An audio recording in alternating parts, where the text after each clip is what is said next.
diriwayatkan Imam Muslim dari sahabat Abu Dzar Al-Ghifari, hadis nomor 24.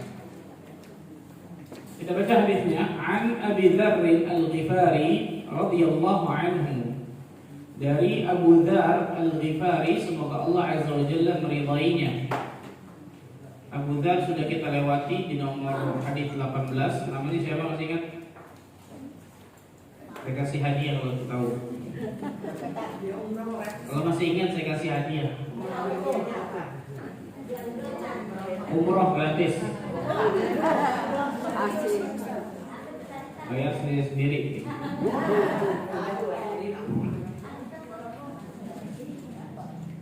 Namanya Jundub bin Junadah. Namanya Abu Dzar adalah Jundub bin Junadah. Jundub bin Junadah itu nama dari sahabat Abu Dzar Al-Ghifari radhiyallahu anhu. Al-Ghifari, suku Ghifar ini adalah suku yang berada di antara kota Makkah dan Madinah. Dan suku Ghifar ini terkenal adalah suku yang perampok. Suku-suku ini itu suku apa? Perampok. Di antaranya Abu Dzar sebelum masuk Islam. Diriwayatkan bahkan Abu Dzar Al-Ghifari pernah merampok satu kafilah dagang yang lewat di dekat kampungnya, hanya seorang diri. Ya kan? Merampok cuma seorang diri, subhanallah. Nah, suku Ghifar ini terkenal adalah suku perampok. Nah, Allah Azza wa Jalla takdirkan Abu Dzar dengan cerita yang panjang. Dia mendengar seorang nabi, kemudian datang ke Mekah melihat dan seterusnya. Allah takdirkan mendapatkan hidayah Islam. Setelah mendapatkan hidayah Islam, Abu Dzar kembali kepada kaumnya, berdakwah kepada kaumnya tentang Islam. Apa yang terjadi? Banyak, hampir seluruh dari kaumnya masuk dalam Islam. Masya Allah, banyak dari kaumnya masuk dalam Islam. Padahal sebelumnya adalah apa? Perampok. Kaum perampok. Banyak, subhanallah, Allah kasih hidayah, kasih larangan. Hidayah biyadillah, hidayah itu di tangan Allah Azza wa Jalla. Maka jangan pernah kita mempersempitnya. Bisa kata-kata kita bahaya tuh, dia si berat Ustaz, nggak mungkin dia dapat hidayah. Nggak boleh berkata itu, subhanallah. Selama ini kita menjas orang tersebut tidak akan mendapatkan hidayah dari Allah. Namanya Jundub bin Junadah. Namanya Jundub bin Junadah Al-Ghifari, dari suku Ghifar.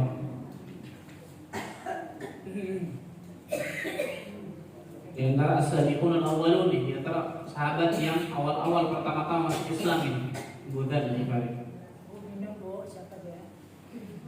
Kita baca hadisnya. Ani Nabi sallallahu alaihi wasallam, dari Nabi sallallahu alaihi wasallam, fima yarwihi an rabbih azza wa jalla, yang diriwayatkan dari Rabbnya. Berarti hadisnya dari siapa? Hadis ini hadis apa namanya? Qudsi. Rasul sallallahu alaihi wasallam bersabda, Allah berfirman. Rasul sallallahu alaihi wasallam bersabda yang diriwayatkan dari Rabbnya, itu hadis qudsi. Annahu qala, sesungguhnya dia Allah berkata, Allah Azza wa Jalla berkata, berfirman, ya ibadi inni haramtu dzulma ala nafsi. Wahai hambaku, sesungguhnya aku mengharamkan kezaliman atas diriku. Sesungguhnya aku mengharamkan kezaliman atas diriku. Wa ja'altuhu bainakum muharrama. Dan aku menjadikan kezaliman itu haram di antara kalian pula. Aku mengharamkan kezaliman itu juga haram bagi kalian. Ketika Allah Azza wa Jalla mengharamkan kezaliman atas diri, maksudnya apa? Allah tidak mungkin berbuat zalim bagi hambanya. Laisa bidzallamin lil 'abid. Kalau banyak dalam Al-Quran Allah menyebutkan Allah tidak akan pernah menzalimi hambanya sedikit pun. Dzalika bima qaddamat aydikum wa anna Allah laisa bidzallamin lil 'abid. Yang demikian itu karena hasil usaha kalian, dan sesungguhnya Allah Azza wa Jalla tidak akan pernah menzalimi hambanya sedikit pun. Kemudian Allah katakan wa ja'altuhu bainakum muharrama, dan aku menjadikan kezaliman itu haram juga di antara kalian. Maka tidak boleh kita berbuat zalim kepada siapapun. haram hukumnya. Fala tadzalamu, maka janganlah kalian saling menzalimi. Ya ibadi, wahai hamba-hambaku, kullukum dhallun illa man hadaituhu. Sesungguhnya kalian tersesat kecuali orang-orang yang aku berikan hidayah untuknya. Allahu Akbar. Jadi kalau Allah nggak kasih hidayah kepada kita, kita pasti sesat, ibu sekalian. Maka jangan pernah merasa diri kita hebat, jangan pernah merasa diri kita lebih dari orang lain, jangan pernah merasa diri kita punya andil tertentu, mungkin tidak. Allah dengan tegas mengatakan, ya ibadi kullukum dhalun illa man hadaituhu.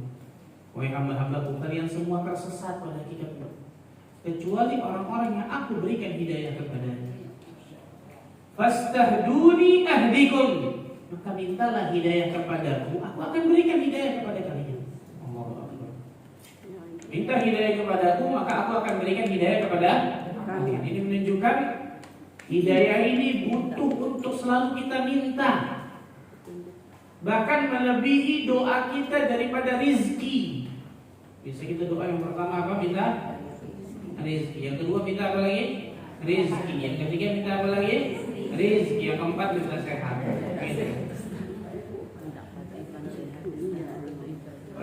Rizki bukan nggak boleh, subhanallah, boleh. Tapi jangan lupakan yang paling terpenting ini hidayah. Jadi dalam doa kita ya tak? Nah, sahih. Di antara dalilnya Allah Azza wa Jalla mewajibkan diri kita dalam sholat mengucapkan ihdinas siratal mustaqim 17 kali minimal dalam sholat kita, betul? Dalam sehari loh. Minta apa itu? Hidayah, betul? Padahal diri kita sudah dalam keadaan Islam, harusnya sudah dong selesai, betul? Tapi ternyata tidak. Karena tidak ada yang bisa menjamin apakah hidayah Islam, hidayah iman yang ada di hati kita ini tidak akan tercabut ketika nanti kita menembus sakratul maut nantinya, ibu sekalian. Kan bisa jamin.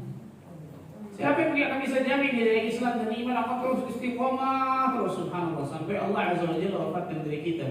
Kan bisa jamin. Ihdinas siratal mustaqim itu jadi dalil bukti yang sangat jelas, yang nyata. Kita lebih membutuhkan hidayah daripada makan dan minum. Kan minum ibu 17 kali pernah sehari? Ya pernah, ya Allah. Kecuali masukkan gimana dia 17 kali gitu. 17 kali minimal kita baca dalam sholat kita. Kalau orang sholat sunnah banyak bisa puluhan kali, betul ya? Itu baru sholat, belum doa yang lain. Contoh, Allahumma inni as'alukal huda wat-tuqa wal-afafa wal-ghina. Itu kan minta hidayah yang pertama, betul? Subhanallah. Yang menunjukkan hidayah ini luar biasa, ibu sekalian. Tapi banyak orang-orang atau banyak dari kaum muslimin yang menyepelekan masalah hidayah ini. Mereka anggap sepele masalah hidayah ini. Nanti kita jelaskan. Ya ibadi, wahai hamba-hambaku, kullukum jari'un illa man at'amtuhu. Wahai hamba-hambaku, sesungguhnya kalian semua ini kelaparan kecuali orang-orang yang aku berikan makanan kepadanya. Fastat'imuni ut'imkum, maka mintalah makanan kepadaku, aku akan berikan makan kepada kalian. Allahu Akbar. Jadi minta hidayah, betul, disuruh kita minta hidayah. Yang ini minta apa nih? Makan. Nah, makanan di antara makanan rezeki, betul. Ya ibadi, wahai hamba-hambaku, kullukum 'arin illa man kasautuhu. Kullukum 'arin, setiap dari kalian itu telanjang kecuali orang-orang yang aku berikan pakaian kepadanya. Fastaksuni aksukum, maka mintalah pakaian kepadaku, aku akan berikan pakaian kepada kalian. Allahu Akbar. Ya ibadi, wahai hamba-hambaku, innakum tukhti'una bil-laili wan-nahar wa ana aghfiru dzunuba jami'a. Wahai hamba-hambaku, sesungguhnya kalian selalu berbuat kesalahan dan dosa siang dan malam hari. Dan aku adalah zat yang mengampuni seluruh dosa, kata Allah. Fastaghfiruni aghfir lakum, maka mintalah ampunan kepadaku, aku akan ampuni diri kalian. Ini luar biasa ya. Ya ibadi, wahai hamba-hambaku, innakum lan tablughu dhurri fatadurruni. Wahai hamba-hambaku, kata Allah tabaraka wa ta'ala, Sesungguhnya kalian tidak akan dapat membinasakanku. Kalian tidak akan dapat memadaratkanku. Fatadurruni. Maka dan kalian tidak akan memberikan manfaat kepadaku. Walam tablughu naf'i fatanfa'uni. Wahai hamba-hambaku, sesungguhnya kalian tidak akan dapat membinasakanku dan kalian tidak akan dapat memberikan manfaat kepadaku. Subhanallah. Ya ibadi, wahai hamba-hambaku, law anna awwalakum wa akhirakum wa insakum wa jinnakum kanu ala atqa qalbi rajulin wahidin minkum ma zada dzalika fi mulki syai'an. Wahai hamba-hambaku, kalau seandainya seluruh jin dan manusia dari awal sampai akhir, teman-teman ya, seluruh jin dan manusia dari awal sampai akhir, semuanya dalam satu hati yang sama. Apa itu? Bertakwa kepada Allah. Seluruh jin dan manusia dari awal sampai akhir bertakwa kepada Allah Azza wa Jalla. Ma zada dzalika fi mulki syai'an. Tidak akan menambah kerajaanku sedikit pun. Itu menunjukkan Allah Azza wa Jalla enggak butuh sama siapa? Allah Azza wa Jalla enggak butuh sama siapa? Kita manusia. Kita yang butuh sama Allah. Tapi kalau seakan-akan Allah yang butuh sama kita, kamu butuhkan. Ya ibadi, wa hamba-hambaku, law anna awwalakum wa akhirakum wa insakum wa jinnakum kanu ala afjari qalbi rajulin wahidin minkum ma naqasa dzalika min mulki syai'a. Wa hamba-hambaku, seandainya manusia dan jin dari awal sampai akhir semuanya jadi orang yang fajir, jadi orang yang durhaka kepada Allah semua, jadi hamba yang durhaka semua, mau manusia mau jin semua jadi hamba yang durhaka. Apa kata Allah Azza wa Jalla? Ma naqasa dzalika min mulki syai'an. Tidak akan mengurangi sedikit pun kerajaan. Tadi kalau orang hamba Allah bertakwa tidak akan menambah sedikit pun kerajaan Allah. Kalau ini ketika hamba Allah berbuat kedurhakaan dosa, maka tidak akan mengurangi apa? Kerajaan Allah sedikit pun. Bayangkan. Ya ibadi, wa hamba-hambaku, law anna awwalakum wa akhirakum wa insakum wa jinnakum qamu fi sa'idin wahidin fasa'aluni fa'ataytuhu kulla wahidin mas'alatuhu ma naqasa dhalika mimma 'indi illa kama yanqusul mikhyat idza udkhila al-bahr. Allahu akbar. Wa hamba-hambaku, seandainya seluruh manusia dan jin dari awal sampai akhir. Coba tuh ibu-ibu bayangkan, ini Allah Azza wa Jalla memberikan perumpamaan nggak tanggung-tanggung luar biasa. Seandainya seluruh manusia, seluruh jin dari awal sampai akhir, dari Nabi Adam sampai manusia terakhir nanti di hari kiamat. Jadi dari jin pertama sampai terakhir, bayangkan semuanya meminta, berdiri satu tanah lapang meminta kepadaku, maka aku akan berikan dari setiap masalahnya satu persatu.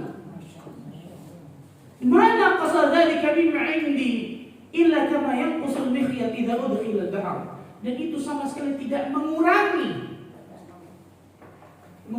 apa yang ada pada diriku, kecuali hanya apa? Hanya mikhyat, jarum yang dimasukkan ke dalam lautan.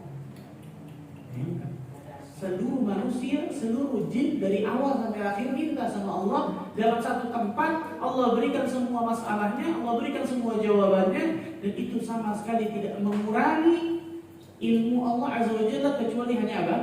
Jarum yang dimasukkan di dalam lautan di atas. Selesai. Allahu akbar. Ya ibadi, wa hamba-hambaku, innama hiya a'malukum uhsiha lakum thumma uwaffikum iyyah.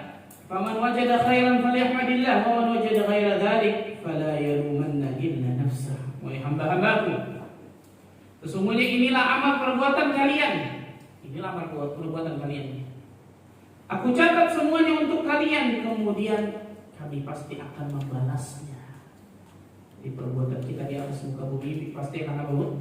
Dibalas. وَمَنْ يَعْمَلْ مِثْقَالَ ذَرَّةٍ خَيْرًا يَرَهُ وَمَنْ يَعْمَلْ مِثْقَالَ ذَرَّةٍ شَرًّا يَرَهُ. Semuanya akan dibalas. Mau kecil, mau besar, mau amal saleh, mau amal buruk, semua tidak terkecuali. Wahai hambaku, semuanya inilah amal perbuatan kalian, aku catat untuk kalian, dan kemudian kami pasti akan membalasnya. Maka barang siapa yang mendapatkan kebaikan, faliyahmad fahmadillah, maka bersyukurlah kepada Allah Azza wa Jalla. Dan barang siapa yang mendapatkan selain dari itu, maka janganlah menyalahkan kecuali dirinya sendiri. Kecuali dirinya sendiri. Hadis yang sahih dari Imam Muslim. Dalam lanjutan lafaz hadis di atas, qala Sa'id kana Abu Idris Al-Khawlani idza haddatha bi hadzal hadits jatha ala rukbatayhi. Seorang ulama yang bernama Sa'id, dimatakan Sa'id bin Musayyib di sini, berkata bahwa dulu ketika Abu Idris Al-Khawlani, Abu Idris Al-Khawlani ini salah satu perawi yang meriwayatkan hadis ini. Salah satu perawi yang meriwayatkan hadis ini. Ketika Abu Idris Al-Khawlani meriwayatkan hadis ini, jika dia membaca hadis ini, apa kata beliau? Jatha ala rukbatayhi, maka beliau langsung bersingkuk atau tersungkur berlutut di atas lututnya. Saking luar biasanya hadis ini maksudnya. Saking luar biasanya hadis ini. Ini menunjukkan bagaimana hebatnya Al-Quran dan Al-Hadis kepada hati manusia sekalian. Harusnya ketika seorang mukmin dan mukminah membaca Al-Quran dan As-Sunnah, ia ta'athar fil qalbi. Harusnya benar-benar membekas dalam hatinya. Coba bayangkan. Dari awal kita sebutkan itu, sesungguhnya kalian, wahai hambaku, semua dipanggil sama Allah. Betul? Kalau kalian seperti ini, kalau kalian seperti ini. Harusnya ketika kita baca hadis-hadis seperti ini ataupun baca athar atau nas dalil Al-Quran atau As-Sunnah seperti ini, menjadikan yata'athar fil qalb, benar-benar membekas dalam hati kita. Sehingga ketika membekasnya sesuatu dalam hati ini, menjadikan iman kita bertambah, menjadikan amal saleh kita pun bertambah, menjadikan kita takut kepada Allah Taala, menjadikan kita ingat kepada Rabbul Alamin yang mungkin dulunya lupa, gitu. Harusnya seperti itu. Ini baru ilmu yang bermanfaat. Tapi ternyata kebanyakan kaum muslimin sama sekarang yata'athar fil film, membekasnya pada film. Nonton film sejam, 2 jam, sinetron, telenovela, sampai bawa mimpi, subhanallah. Padahal bohong. Ini bohong semua sebenarnya. Ini sandiwara semua, subhanallah. Ini dalil, bayangkan. Atau membaca sesuatu dari kaum muslimin, bacaan yang ternyata bacaan tersebut sama sekali tidak menambah keimanan. Padahal Al-Quran dan As-Sunnah akan memberikan kesehatan bagi hati seseorang. Al-Quran dan As-Sunnah akan memberikan ketenangan bagi hati seseorang ketika seseorang ingin mentadabburinya. Yang pertama kita akan bahas tentang al-zalim atau zulm. Apa itu zalim, Ibu? Apa itu zalim?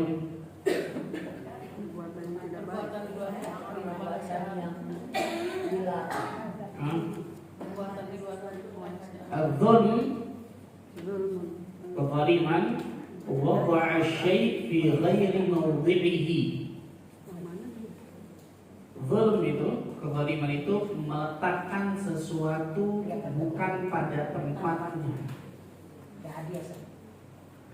Meletakkan sesuatu bukan pada apa? Tempatnya. Ini al-zulm. Di kezaliman. Definisi kezaliman, meletakkan sesuatu bukan pada tempatnya.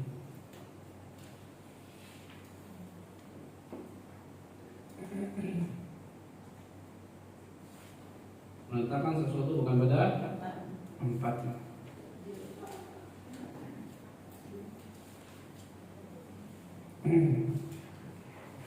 Ada juga ulama yang mengatakan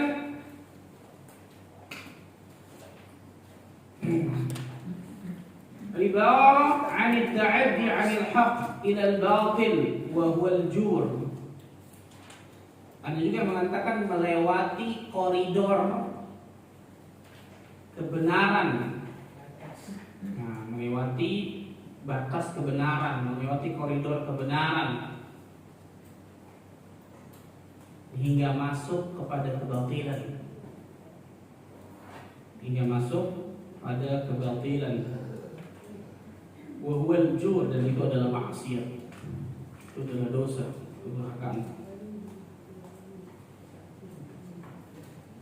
Dan juga mengatakan mujawazatul had, melebihi batas. Dan juga mengatakan kezaliman itu maksudnya melebihi apa? Batas yang sudah digariskan atau dibataskan. Itu apa? Zalim.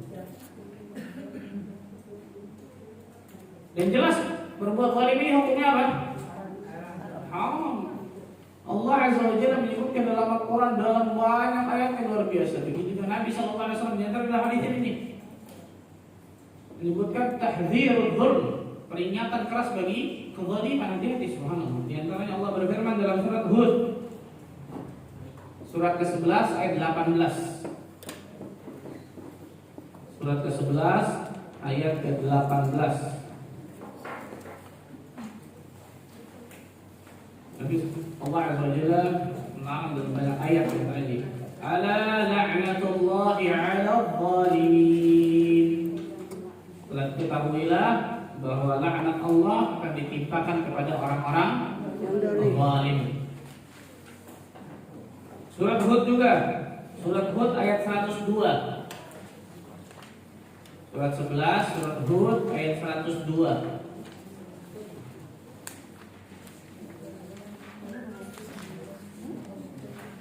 Surat Hud ayat 102. وَكَذَلِكَ أَخْذُ رَبِّكَ إِذَا أَخَذَ الْقُرَى وَهِيَ ظَالِمَةٌ إِنَّ أَخْذَهُ أَلِيمٌ شَدِيدٌ. Dan begitulah azab Rabbmu apabila dia mengazab penduduk negeri yang berbuat zalim. Subhanallah. Ketika penduduk negeri itu berbuat zalim, maka Allah Azza wa Jalla akan apa? Turunkan azab, siksa kepada mereka. Sesungguhnya azab Allah Azza wa Jalla itu sangat pedih dan sangat keras. Sangat pedih dan sangat keras. Ayat yang lain. Surat Saba ayat 40. Surat Saba. Surat Saba. Saba ayat 40. Surat Saba ayat 40. Ayat 40. Surat keberapa Saba? 34. Naqulu lilladzina zalamu dzuqu 'adzaban nari allati kuntum biha tukadzibun. Dan kami katakan kepada orang-orang yang zalim, rasakanlah olehmu azab neraka yang dahulu kalian dustakan. Ayat tentang masalah ini luar biasa banyaknya. Di antaranya hadis ini. Nah, di antaranya apa? Hadis ini. Setelah ayat-ayat Al-Quran ini nih. Ya ibadi inni haramtu dhulma ala nafsi wa ja'altu bainakum muharrama fala tadhalamu. Wahai hamba-hambaku, sesungguhnya aku telah mengharamkan kezaliman atas diriku. Aku juga haramkan kezaliman atas kalian. Maka janganlah kalian saling menzalimi. Jangan kalian saling menzalimi. Rasulullah sallallahu alaihi wasallam juga bersabda dalam hadis yang sahih Bukhari Muslim, ittaqul dzulma fa inna dzulma dzulumatun yaumil qiyamah. Takutlah, jauhilah perbuatan kezaliman. Kenapa? Karena kezaliman ini nanti akan menjadi kegelapan di hari kiamat. Alhamdulillah. Rasulullah sallallahu alaihi wasallam juga mengatakan al-muslim akhul muslim la yuzlimuhu wa la yuslimuhu. Seorang muslim adalah saudara muslim yang lainnya, tidak boleh menzaliminya, tidak boleh menelantarkannya dan seterusnya. Dan dalil tentang masalah ini luar biasa banyak. Berarti kewajiban bagi kita untuk selalu adil, gitu ya. Karena lawan dari kezaliman berarti apa? Al-adil, adil. Allah berfirman dalam surah Al-Maidah ayat 8. Surah Al-Maidah ayat ke-8. Al-Maidah ayat ke-8. Ya ayyuhalladzina amanu kunu qawwamina lillahi syuhada'a bil qist wa la yajrimannakum shana'anu qaumin 'ala alla ta'dilu i'dilu huwa aqrabu lit-taqwa. Orang-orang yang beriman, hendaklah kalian menjadi orang-orang yang selalu mendekatkan kebenaran karena Allah. menjadi saksi dengan adil. Ya, menjadi saksi dengan apa? Adil. Dan janganlah sekali-sekali kebencian kalian terhadap suatu kaum mendorong kalian untuk berlaku tidak adil. I'dilu kata Allah. I'dilu kata Allah sahih. Berlaku adillah kalian. Huwa aqrabu littaqwa. Karena keadilan itu jelas mendekatkan kepada ketakwaan atau lebih dekat kepada ketakwaan. Ya, perintah Allah Azza wa Jalla menyuruh kita untuk berbuat adil. Dan seperti yang saya katakan tadi, bahwa Allah Azza wa Jalla mengharamkan kezaliman atas dirinya. Dengan kata lain, Allah tidak akan pernah mungkin berbuat zalim kepada hambanya. Di antara dalilnya Allah berfirman dalam surah Al-Mu'min ayat 31. Surah Al-Mu'min ayat 31.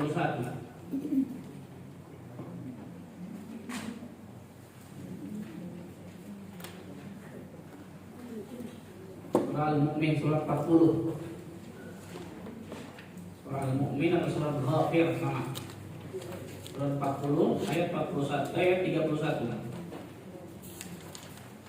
Wa mallahu yuridu zulman lil ibad. Dan Allah tidak menghendaki perbuatan kezaliman terhadap hamba-hambanya. Allah tidak akan pernah menghendaki perbuatan zalim kepada hamba. Surat Fussilat dari 40 di 41.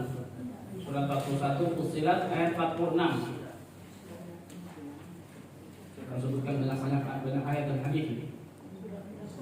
Fussilat surat 41 ayat 46. Surat Fussilat surat 41 ayat 46. Wa ma rabbuka bidhallamin lil 'abid. Dan sekali-sekali tidaklah Rabb kalian menzalimi diri kalian atau menzalimi hamba-hambanya. Tak mungkin Allah Azza wa Jalla sekali sedikit pun menzalimi hamba-hambanya.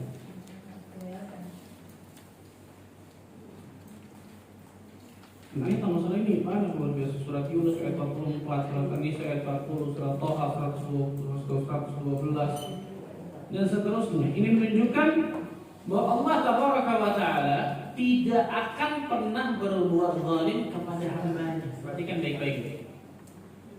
Banyak dari diri kita ketika Allah berikan ujian, cobaan, musibah, seakan-akan satu ayat pun gak ada yang nyangkut di kepala kita. Betul, Bu? Betul, Ibu? Nah, ya, jujur. Ketika Allah berikan ujian, cobaan, musibah, seakan-akan satu ayat pun gak ada yang nyantol, subhanallah, gak ada yang ingat. Hingga berapa banyak kita lihat seorang muslim dan muslimah, ketika Allah berikan ujian, cobaan, musibah, ada rasa suudzon kepada Allah dalam hatinya, ada rasa buruk sangka kepada Allah dalam hatinya. Kenapa ya kalau Allah kasih ini kepada saya? Hati-hati ini, subhanallah. Bertanya tentang perbuatan sang Khalik. Betul ya? Kenapa ya? Itu bukan sebulan. Kenapa ya? Karena udah sholat, karena udah ibadah, karena udah iman. Kenapa ya? Dia tuh masuk pasti. Ujung-ujungnya kalau dia sambut itu, Allah gak adil sama saya. Bukan satu dua orang dari kaum muslimin yang keluar dari lisannya mengatakan perkara. Betul ya, Ibu? Nanti kan nih, subhanallah. Ujung-ujungnya kalau dia sambut tadi itu bisikan syaitan pasti kan gitu. Kalau dia sambut tuh bisikan syaitan tersebut, makanya khutuwat syaitan, langkah-langkah syaitan. Sedikit akhir keburukan semua terjadi. Ujung-ujungnya na'udzubillah tadi suudzon. Allah beradil sama saya. Allah akbar. Ini perkataan paling zalim kepada Allah. Allah tidak adil kepada saya. Ini hamba yang luar biasa. Hamba yang luar biasa kufur nikmat yang Allah berikan kepada kita. Hati-hati nih semua. Dan ini yang saya katakan tadi, mungkin ketika Allah berikan kenikmatan lu enggak bagus itu tuh. Wah, masya Allah, alhamdulillah dan seterusnya, betul ya. Tapi ketika Allah kasih ujian, cobaan, musibah, ini keluar nih, kelihatan nih seperti ini. Hati-hati. As-sabru 'inda as-sadmatil ula. Kesabaran itu ketika hantaman pertama kali, itu sabar yang benar. Itu sabar yang hakiki, dan itu memang berat. Makanya sabar ini datangnya tiba-tiba, ujiannya tiba-tiba. Betul ya? Nggak dikasih tahu tuh besok ujiannya, siapkan, persiapin dulu. Betul ya? Enggak. Sabar itu ujiannya tiba-tiba, dan ini memang berat. Subhanallah. Tapi yakinilah bahwa kita dihidupkan di atas muka bumi ini memang untuk diuji. Alladzi khalaqal mauta wal hayata liyabluwakum. Ya Allah menciptakan kehidupan dan kematian untuk menguji kalian, kata Allah. Mana yang paling baik amal? Untuk diuji, kita hidup di atas muka bumi ini. Selesai dari satu ujian, masuk ujian lain. Terus seperti itu. Sampai kapan? Sampai mati. Jadi salah besar orang yang ketika dapat musibah, oh saya lagi diuji. Tapi ketika dapat nikmat, oh Allah nggak uji saya nikmat. Siapa yang bilang nikmat bukan ujian? Berapa banyak orang yang diuji dengan kesempitan lulus, tapi diuji dengan kelapangan nggak lulus, betul ya? Dan seterusnya. Yakinilah, pahamilah, kita hidup di atas muka bumi ini memang untuk diuji. Selesai dari satu ujian menuju ke ujian yang lain. Itulah hidup saya. Kalau nggak mau diuji di dunia, maka apa? Ujian akhirat ada lagi, betul ya? Bukan kemudian ketika meninggal selesai ujiannya, ujian akhirat ada lagi lebih berat, subhanallah, betul ya? Balasan. Tapi dengan syarat ketika ujian di dunia selesai, maka ujian di akhirat akan jauh lebih mudah, insya Allah. Tapi kalau di dunia aja nggak lulus ujiannya, jangan harapkan di akhirat akan lebih mudah itu. Betul ya? Tambahkan lulus, Ustaz. Tambahkan lulus. Na'udzubillah min dzalik.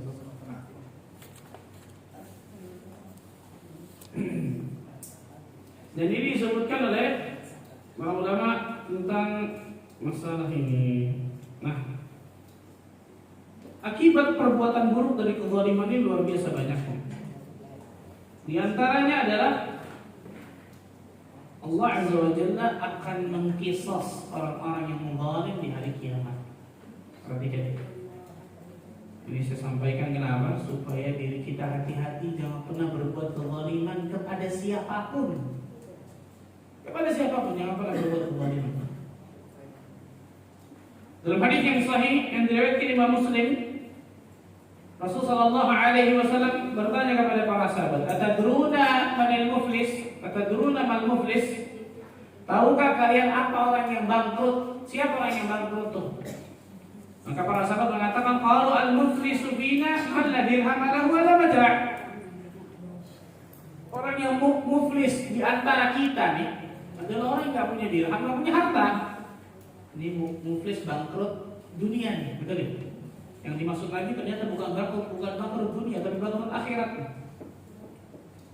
Faqal, maka Rasul sallallahu alaihi wasallam mengatakan, innal muflisa min ummati, sesungguhnya orang yang bangkrut di antara umatku. Umatku berarti kaum muslimin, perhatikan.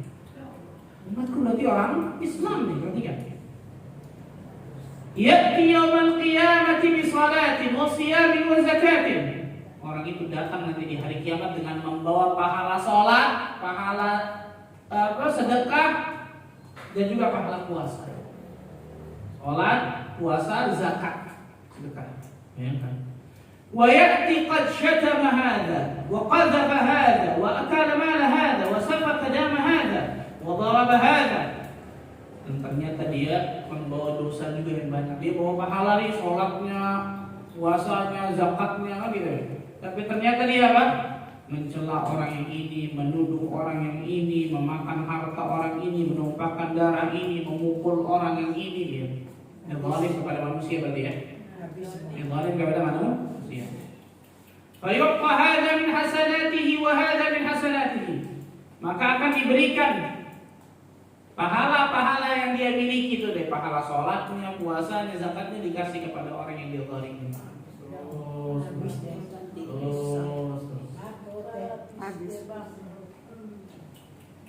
Fa'in faniyat hasanatuhu, belum selesai. Kalau pahalanya sudah habis, tapi yang antri di belakang orang tersebut ternyata masih banyak, berarti yang dia zalimi nggak sembarangan, sebanyak-banyak itu luar biasa. Habis pahalanya, tapi orang yang dia zalimi masih banyak antri menuntut nanti di hadapan Allah Azza wa Jalla. Hati-hati. Allahu Akbar. Qabla an yuqda ma alaihi, sebelum selesai semuanya tuh, masih banyak tuh. Apa kata Nabi sallallahu alaihi wasallam?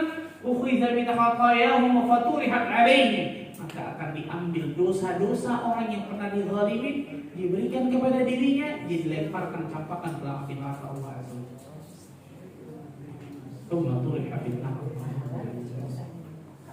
Rasul sallallahu alaihi wasallam juga bersabda dalam hadis yang sahih dari Imam Bukhari, "Man kanat lahu madlamatun li akhihi min 'irdihi aw shay' falyatahallalhu minhu al-yawm." Barang siapa yang pernah berbuat kezaliman terhadap kehormatan saudaranya atau sesuatu apapun, maka hendaklah dihalalkan sekarang. Dihalalkan sekarang nih, minta maaf sekarang tuh. Oh gengsi dosa dia, oh ini ketemu aja di akhirat tadi. Oh gengsi, ketemu di akhirat, akan itu gengsi kan gitu. Mereka orang dosa.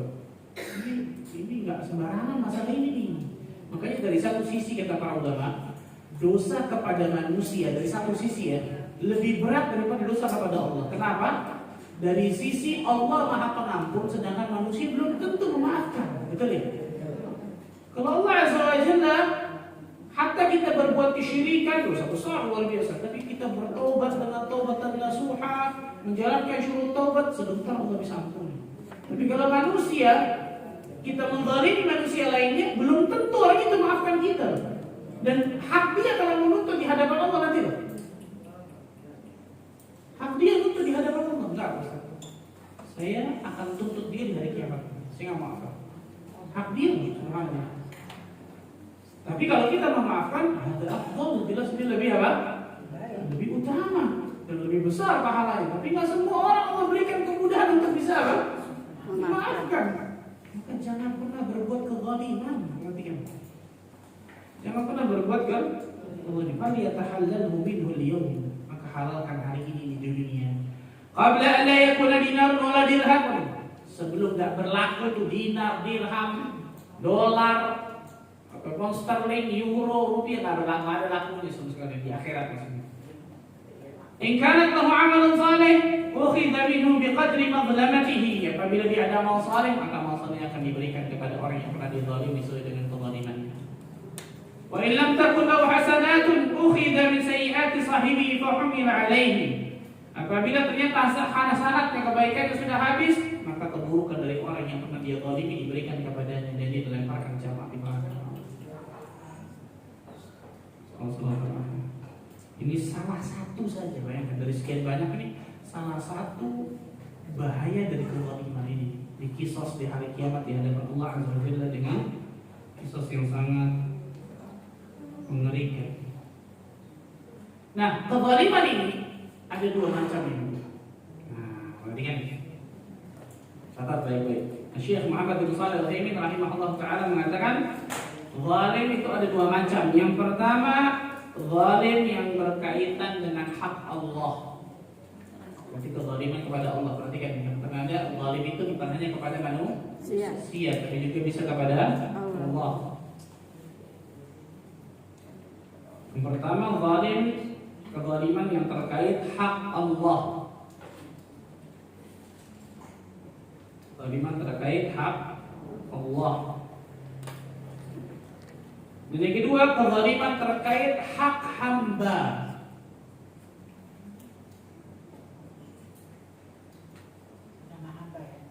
Kezaliman terkait hak apa? Hamba.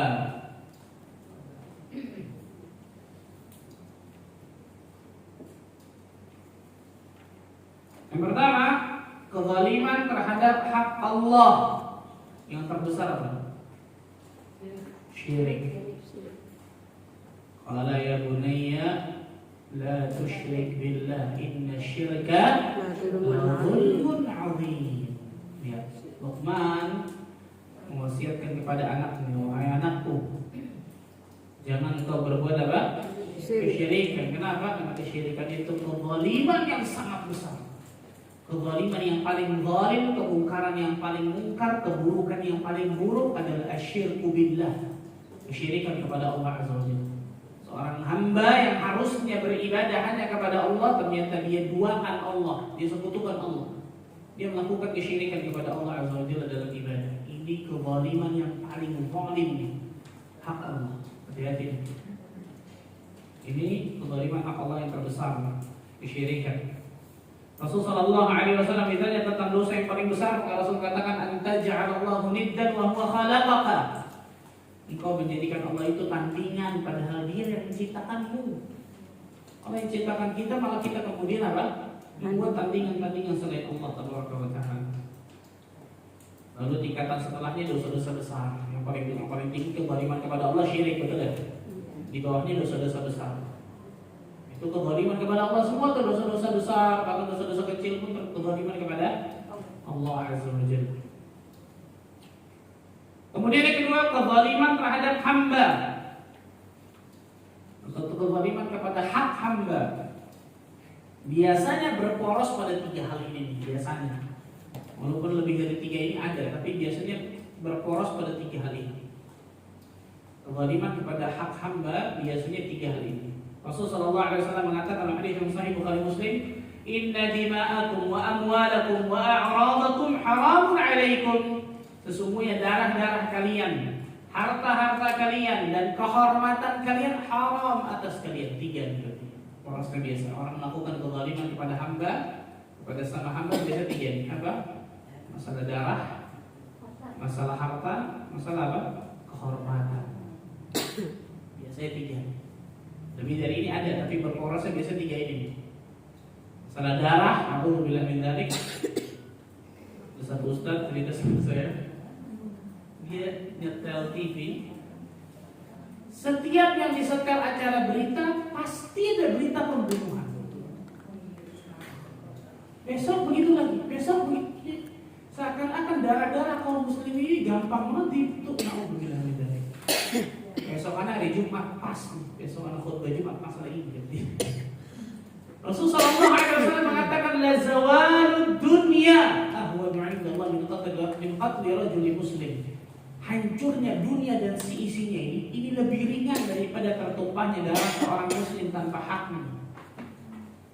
Dalam riwayat lain disebutkan hancurnya Ka'bah al-Musyarrafah itu lebih ringan daripada tertumpahnya darah seorang muslim tanpa haknya. Bayangkan. Tanpa haknya, nah ada haknya. Contoh apa? Muslim ketika dia membunuh, maka dibunuh lagi qisas. Ketika dia berzina, zina muhsan, maka dia dirajam sampai mati kan gitu. Ketika dia mengganti agamanya, apalagi mengganti agamanya kemudian memarahi kaum muslimin, maka dia di qisas juga. Tapi ini mendekatkan semua waliul amr. Dengan syarat memang waliul amr tersebut menegakkan hukum had dalam daerah tersebut. Yang pertama darah, yang kedua apa? Harta. Betul nggak Bu? Berapa banyak keluarga yang tadi bagus, harmonis, masya Allah, hancur berantakan gara-gara apa? Warisan. Betul? Allahumma musta'an. Ternyata ini film-film tuh. Kejadiannya ternyata benar banyak. Kalau ibu mau tahu tentang masalah warisan ini, bisa tanya Ustaz Rizal. Pengalaman yang luar biasa masalah ini. Dia pernah cerita apa? Ada orang yang pada tingkatnya dia nggak dapat waris dari sini. Akhirnya apa? Semuanya dibalik nama atas dirinya, sehingga satu pun ahli waris nggak ada yang dapat sedikit pun diambil ke dia. Persis kayak film ini. Subhanallah. Dikira di film doang Ustaz pernah bilang begitu, benar ada di depan mata kepala anda. Kau bilang itu gimana? Tahu dia berdarah itu nggak sembarangan. Subhanallah. Yang paling sering apa? Clash antara keluarga saudara gara-gara itu berebut ini. Betul ya? Berebut sayap seekor nyamuk, malu. Berebut bangkai kambing dengan Nabi SAW, malu ya Pak.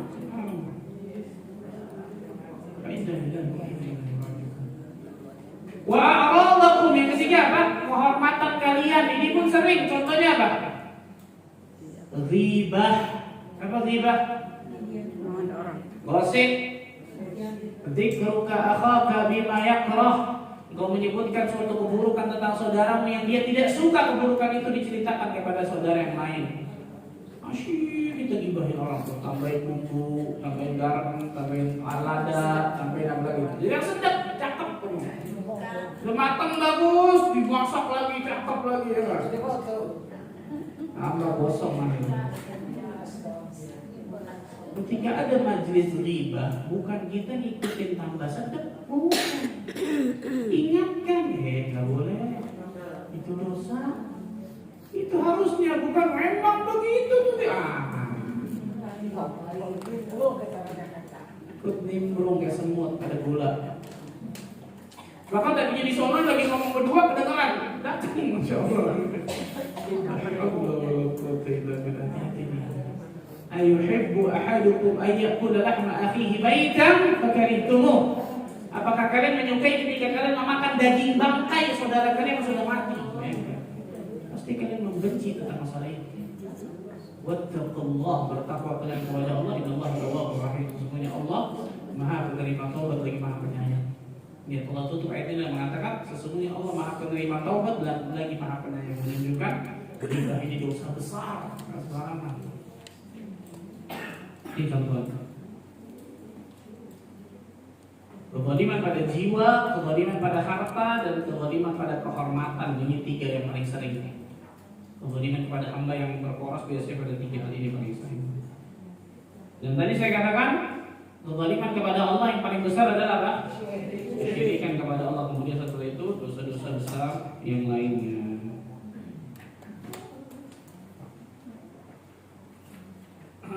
Kemudian lanjutannya.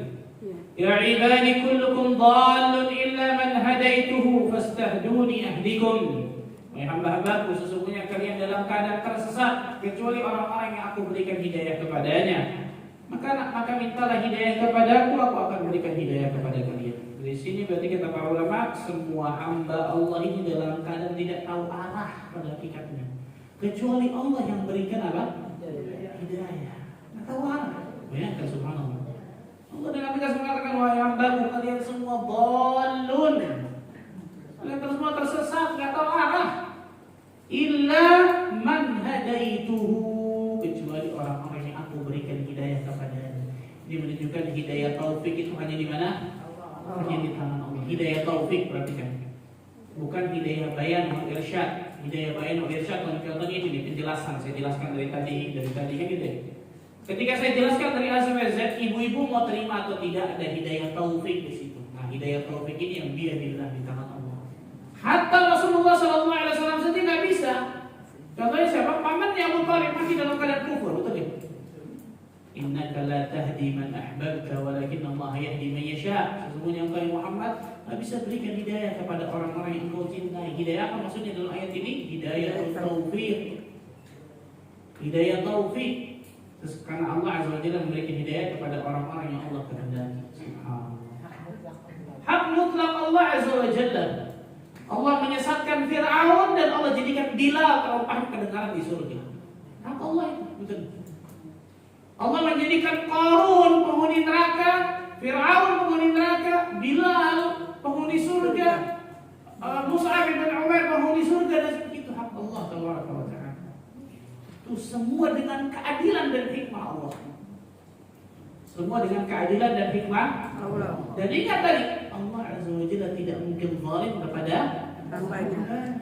Ketika Allah mentakdirkan sesuatu, pasti ada asbab di dalamnya. Kenapa Allah mentakdirkan itu? Kan gitu. Gak mungkin tiba-tiba orang yang soleh, luar biasa bertakwa, masukin neraka aja. Bagaimana orang bertakwa dan masukin neraka? Allah Azza wa Jalla kan gitu. Perhatikan baik-baik. Dan kewajiban kita kata Nabi, i'malu fa kullu muyassarun lima khuliqa lahu. Beramallah kalian. Yang Nabi perintahkan apa? Beramal. Itu amal saleh. Karena setiap dari kalian telah dimudahkan sesuai dengan yang Allah takdirkan untuknya. Beramal saleh. Bukan beramal saleh, bukan beramal keburukan, tapi beramal saleh. Dalam hadis dikatakan dalam kitab Jami' Ulum Al-Hikam, sebagian orang, kata beliau, mungkin akan mengatakan seakan-akan hadis ini bertentangan dengan hadis yang lain. Hadis mana? Hadis Muslim juga. Wa inni khalaqtu ibadi hunafa. Sesungguhnya aku menciptakan hambaku dalam keadaan hunafa. Hunafa itu lurus. Hanif itu condong kepada tauhid. Tapi ternyata bukan itu maksudnya. Ini maksud adalah apa? Allah menciptakan Bani Adam, keturunan anak Adam, dalam keadaan menerima Islam dan condong kepadanya, bukan kepada yang lain. Jadi kalau kita bahasakan, makanya Nabi SAW mengatakan apa? Kullu mauludin yuladu 'alal fitrah. Setiap bayi yang lahir itu lahir dalam keadaan apa? Fitrah. Kalau Allah banyak berselisih pendapat apa yang maksud fitrah ini. Ada yang mengatakan Islam, setiap bayi lahir Islam, ada yang mengatakan fitrah di atas fitrahnya, lurus dan seterusnya. Di antaranya ini nih. Di atas fitrah maksudnya apa? Menerima Islam dan condong kepada Islam tersebut, bukan kepada yang lainnya. Bukan kepada yang lainnya. Fa'abawahu yuhawidanihi aw yunassiranihi aw yumajjisanihi. Maka orang tuanya lah yang menjadikan orang ini, anak-anak ini bisa menjadi Yahudi, Nasrani atau Majusi. Dan ini tidak sama sekali bertentangan dengan hadis yang lain ataupun ayat yang lain. Ikhwatal iman rahimani wa rahimakumullah. Ini menunjukkan bagaimana saya katakan tadi pentingnya hidayah. Pentingnya seorang muslim dan muslimah selalu meminta hidayah kepada Allah tabaraka wa ta'ala. Ibu minta hidayah berapa kali sehari, Bu? Sekolah doang. Doa ketika sujud, Allahumma inni as'aluka al-huda wat tuqa wal 'afafa wal ghina. Doa ketika akhir tahiyat sebelum salam, doa kepada Allah, doa ketika sepertiga malam, doa ketika waktu-waktu istijabah, adzan iqamah, ketika adzan berkumandang, doa terus menghidayah. Di antara doa yang selalu dipanjatkan oleh Nabi SAW di antaranya ya muqallibal qulub tsabbit qalbi. Kita minta apa coba? Konsisten kali. Istiqamah, hidayah kali itu. Wahai zat yang membolak-balikan hati, ya Allah, tetapkan hatiku selalu di atas agama-Mu. Allah. Hidayah jelas. Tetapkan diriku selalu apa? Di atas agama-Mu. Ya musarrifal qulub, sarrif qalbi 'ala ta'atik. Wahai zat yang